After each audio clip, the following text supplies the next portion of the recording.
What's up, guys? It is Steviewacky, and today I'm going to be showing you how to ultimately make Mephistopheles look easy, essentially. I'm going to be showing you an updated guide. I made a guide before. My editing on it was not the best, so I figured, hey, since I'm a little bit better with editing and stuff like that, I make an updated guide. And just because, why not? You know what I'm saying? I feel like it's time I made an updated guide on how to defeat Mephistopheles. Pretty much the same everything, like everywhere. It's pretty much similar, but just in more detail, and more accuracy, I feel like, with this guide, which I'm so excited to showcase here. So I want to go into specific sections, and that's the setup, right? You want to have good weapons, right? So I'm going to showcase some really good weapons, like the Mauler Sentinel, right? You need Mauler Sentinel. Like the default Mauler is just not it, guys. I'm telling you now, it's so bad. You're better off rocking with VPR at that point. Like Mauler is Mauler, obviously, but Mauler Sentinel is better. And with these attachments on top of it, it's really good as well. So you definitely want to have these attachments with it. These are just my personal favorites with the attachments. You don't have to rock with what I have on Mauler, but like these are definitely like the best attachments to have with Mauler Sentinel. Now, I want to also get into other weapons that are good. I think VPR is also really good as well. FHR is okay. I don't really care for it, but if you do so happen to get FHR, rock with it, I guess, if you want to save time. But I don't really care for it. But FHR is mid, in my opinion, but VPR is so good. And it's a wall buy, so it saves you time. You know what I'm saying? So definitely want to go for these two weapons if you can't get your hands on Mauler Sentinel. And this is just more of like a plan B sort of thing. So definitely want to go for these. And then on top of it, you have Kindles, which is not really... I mean, I like it personally. I like it more than Venom. But Venom is definitely the weapon you're going to want to rock with if you're just getting into this boss fight or if you're learning it, because it just holds down the skeletons. And I'll showcase that in a bit. But yeah, Kindles are definitely second best if you can't get Venom. But yeah, I would say rock with Kindles when you completely master that boss fight. Just rock with Kindles and trust. You'll understand why you want to have Kindles. But yeah, definitely don't want that. So that's for the weapons, and this is for the second part. These are just Fate and Fortune cards. I think 5-second muscle is really good. I think that stimulus is really good. I think that evade's really good. I think that having reanimated gives you a second chance, gives you a second life is really good. And explosive touch is fucking amazing. Like, you pretty much can't die in the final part. It's so good. I try not to use it. I try to save it until like I really need it for the final part when I'm helping people. But yeah, it's awesome. It's a really good card.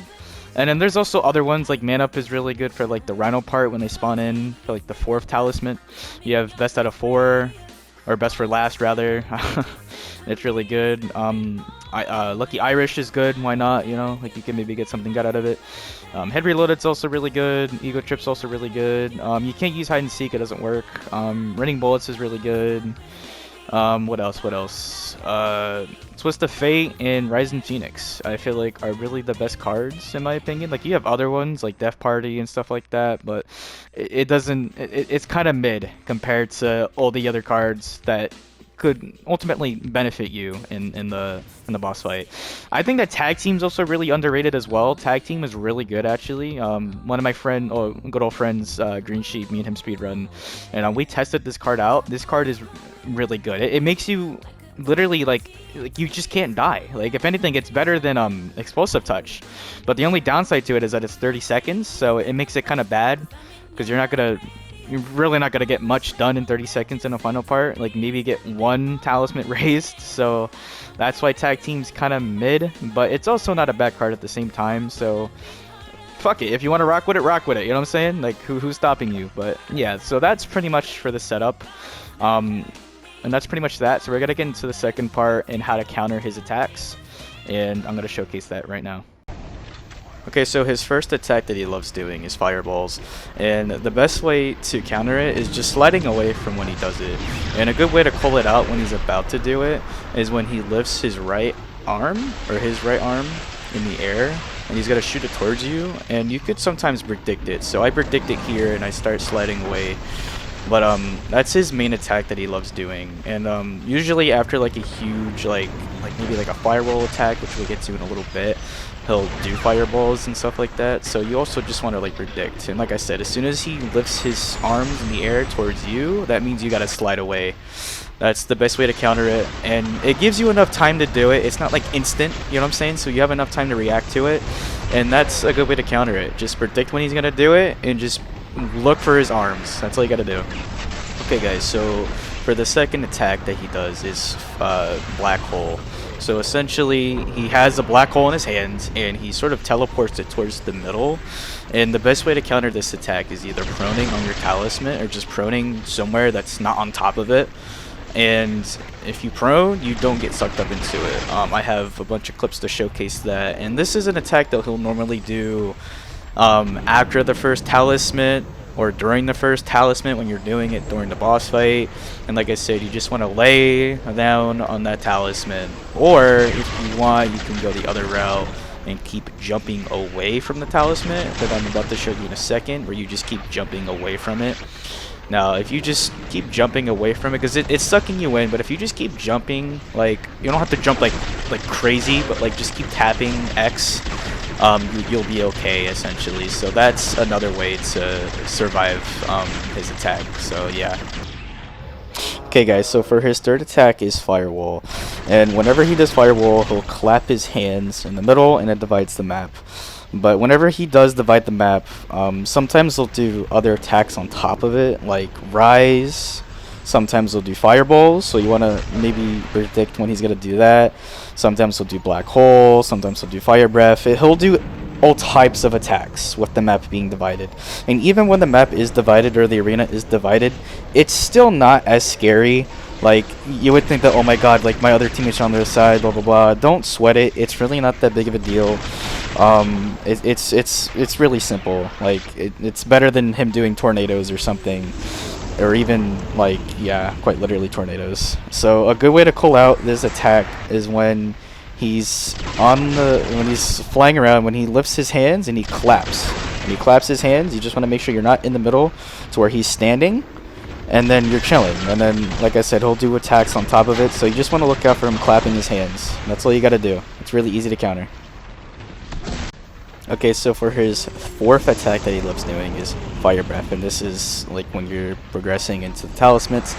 You just want to move away whenever he does that. So he's gonna lift his whole head up in the air and just start shooting fire on the ground. Kind of like Rockrovy in a way with the dragons. A little reference right there, but yeah. So as soon as he lifts his whole head up in the air, he's gotta just come down on the arena and just shoot Fire Breath in the center of the map. You just want to dodge it, kind of like the firewall, and afterwards maybe he'll do like he'll do like, I don't know, like some sort of attack. Maybe he'll do Rise, maybe he'll do Fireballs. It just depends. But like I said, you just want to make sure you're out of the way whenever he does that attack and sort of evade it, and that's all you gotta do. It's really easy to counter. It's almost too easy, pretty much. Okay guys, so for his fifth attack that he loves doing is Slam. So he'll essentially teleport to the middle and he's sort of rising up, and whenever he does that, you either want to run towards spawn, which I do in this clip of the arena or the boss fight. Essentially you just want to run towards where you spawn, but you don't want to be like on the next to him essentially when he slams. You want to be out of the way. And there's another clip where he does the slam attack and I go behind a pillar and I'm perfectly safe. So those are two ways to sort of counter his attack, especially when you're on the final part. You stay by that spawn area, you just keep shooting him until the talismans rise up. But yeah, so essentially whenever he's about to slam, you want to just run to either spawn or behind a pillar. Those are the best ways to counter him, and depending on where he teleported from, he's got to teleport back towards. So he was to the right side of me, so he's got to spawn right back, right there. So he's got to teleport right to where he spawned back. So, and just watch out for that. That's how you counter it. Okay guys, so for his sixth attack is he'll do a big meteor, and essentially all you want to do is as soon as he throws it, you just want to run up to him and touch his feet. And then as soon as you hear the big bang, you just want to run back to where you were just at, because he can do like, yeah, like fireballs or something like that, so he can catch you with that. It's really easy. I feel like it's one of the most easiest attacks to really counter because you just run up to him essentially. You just gotta run up to him, touch his feet, and then call it a day. So I have another clip where he's about to do it. I almost got kind of caught. Like sometimes he could throw it kind of curvy depending on where you're at. So I evade on top of him, and I touch his feet, and then I run away. Okay guys, so for his 7th attack is Fire Tornadoes. So whenever he moves his hand around in a circle, it spawns the tornadoes. And whenever he spawns them in, you essentially want to just try to find a sort of gap opening to go in between the tornadoes so that you don't die. Whenever he also does this, you maybe want to try to find like a sort of pillar to hide behind, depending on where he's going. So in this clip, he does tornadoes. And I think he does fireballs on top of it. So yeah, so he does that. So you just want to sort of evade the fireballs and sort of find a gap opening to where you can safely go through the tornadoes without getting caught. I have a clip where he's behind a pillar. Depending if he's going left, you want to kind of go towards him, but also evade the tornadoes. So he's got to go left. I'm gonna go straight towards him, but like keep an eye on him to where he's throwing up balls.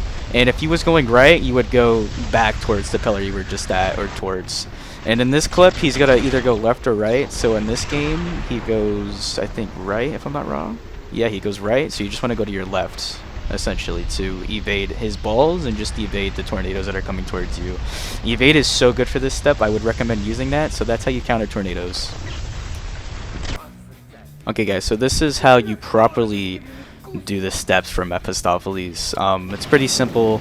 There's a specific order I like doing the talismans that I think would help you guys a lot. So you want to do the top talisman first, you want to do the top left, top right bottom, and then the top left bottom for the last one. So that's how you want to do the talismans. I think that's the best order you want to do it, only because it's more easier for the long run, and you will see why. So yes, so that's the talismans you want to do in order. It's not the speedrun route. It's a little bit different with talismans if you're speedrunning, but we're not speedrunning. We're here to learn how to beat Mephistopheles. So yeah, so that's the talismans you want to do essentially. So yeah. Okay, so for the second step in completing Mephistopheles is that you want to stand on the talismans that I showcased a second ago. You want to stand on it until the circle fully lights up and it gives out the souls. Now, the souls, you want to pick up your Entangler if you press left on D-pad. You get the Entangler out, and if you're playing solo, you want to throw at least 4 souls at them. And if you're playing co-op, you want to throw at least 8. I think 8 players, or not 8 players, but you want to throw 8 souls at them if there's at least 2 or 3 or 4. That's just how it is, but solo, it's always 4. But you want to essentially do that over and over again. It's a rinse and repeat sort of thing, but there's also a catch with that. Every time you complete the souls and you shoot the blue glowing part of his body when you throw that many souls, after that part you do a nighttime phase, and there's different types of nighttime phases, and I'm gonna just kind of showcase how to sort of counter that. So let's get to that. Okay guys, so for the first nighttime phase, you're gonna have clowns. It's really easy in the beginning, and then it slowly gets harder and harder. But for the first nighttime phase, you're gonna have clowns. So you essentially just want to camp where you spawned in the arena. Just camp there. And then when mobs start spawning in like insane, then you want to shoot your venom or your kindles and just kind of kill all the clowns and everything that's on there. And then every time you complete a talisman, or not a talisman, but every time you complete a nighttime phase, you want to stand directly right there where I'm standing on the pillar. Like, you don't even need to stand behind it. Like, I'm standing right next to it, and I'm not taking any damage from the fireballs, because that's what happens afterwards. Every time you complete a nighttime phase, you have the meteor shower, and if you just stand right there beside that pillar, you're not going to take any damage. You might get hit, but it's not going to down you. So that's pretty much what you got to do. Rinse and repeat every time. So I'm going to showcase the slasher now. Okay guys, so pretty much like last time, you just want to camp by spawn and just keep killing things. And it's going to get harder and harder. Like I said, it's going to get really difficult, especially for the last nighttime phase part. So you just want to camp over here, and eventually things are going to start spawning like rapidly, like pretty much like instant. So whenever that happens, you want to shoot your venom out and then kill the slasher. The slasher is the second part. He doesn't do the supercharge, so he's really easy to counter. And like I said, whenever you complete that, you just want to stand directly right beside the pillar where I'm standing, and you should be fine. So that's how you counter the slasher part. It's pretty much like the same thing as the clowns, just you have the slasher this time, essentially. So let's get to the third nighttime phase.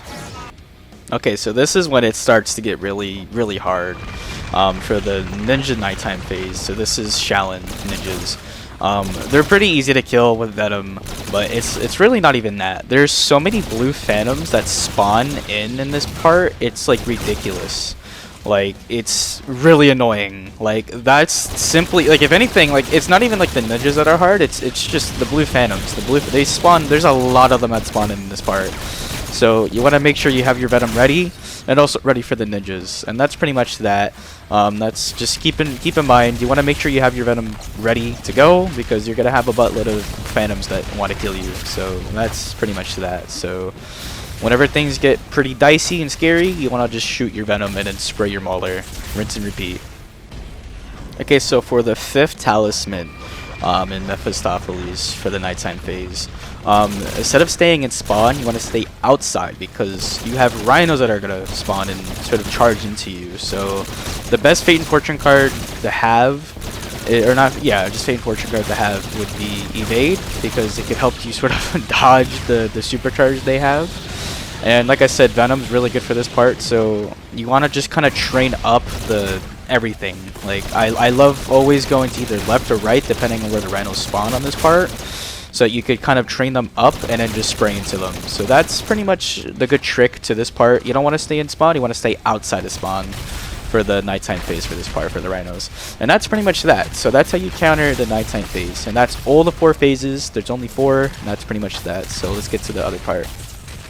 Okay guys, I also wanted to just note this before I get to anything else. This is why we do the bottom left talisman. This is why we save it for last. Whenever he does tornadoes, you want to shoot down your Venom, right? You shoot down your Venom, and then you just go in between the gap, between the fire tornadoes. That's why you want to do that specific talisman last.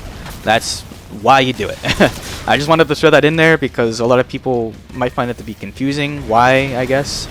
So yeah, that's why you want to do that talisman last, because it makes doing that talisman a lot more easier compared to doing the top one last. You know what I'm saying? So that's why you want to do that talisman last, essentially. And yeah, I just wanted to add that as a pro tip. Okay guys, so after the 5th talisman you complete, he's gonna go into the middle, and you, like I said, rinse and repeat. You want to shoot the blue part in his body, and then you are on to the final phase. And for the final phase, all you want to simply do is just keep shooting him. You just want to keep shooting him until all the talismans need to be rised. And for this part, because he does a lot of attacks, Explosive Touch comes in clutch. So with all the counters that I taught you guys should be flying through this like nothing. So he's going to do all types of attacks, and you just want to keep shooting Mephistopheles. And like I said, Explosive Touch sort of gives you a little bit of a crunch. It gives you a little bit of space to sort of have your attention towards him. And that's pretty much that. And the more you progress in this boss fight, you'll have rhinos, you'll have all types of stuff like that. So you want to just make sure to sort of speed up this process and just keep shooting him and stuff like that. And that's pretty much that. So you just want to watch over for that and just keep shooting him. Okay guys, so whenever you shoot him enough, it's going to give you the option to rise up all 5 of the talismans. So when you rise all 5 of the talismans, you get the... it's gonna put you through like a little cutscene. It's gonna put you through a cutscene, and when you go through that cutscene, you just have to sort of shoot him in the middle. And also, whenever you rise up all 5 of the talismans, it gives you a sort of cutscene. It's kind of weird. It's kind of cool though at the same time. When you rise up all the talismans. So when you rise up all the talismans, they're gonna beam at him and sort of teleport him into the middle. And when that happens, that indicates that, yo, you're gonna win. So when that happens, you just want to shoot him in the middle, and you want to keep shooting him, because if you don't shoot him, he's gonna sort of kill you with that big hole that he has. So when you just keep shooting him, and pretty much when you shoot him at least 3 or 2 times, you pretty much win. And that's how you defeat Mephistopheles. So I hope you guys enjoyed my guide, and yeah, let me know if you want to see more. And yeah, man, hope you guys find this useful. So peace.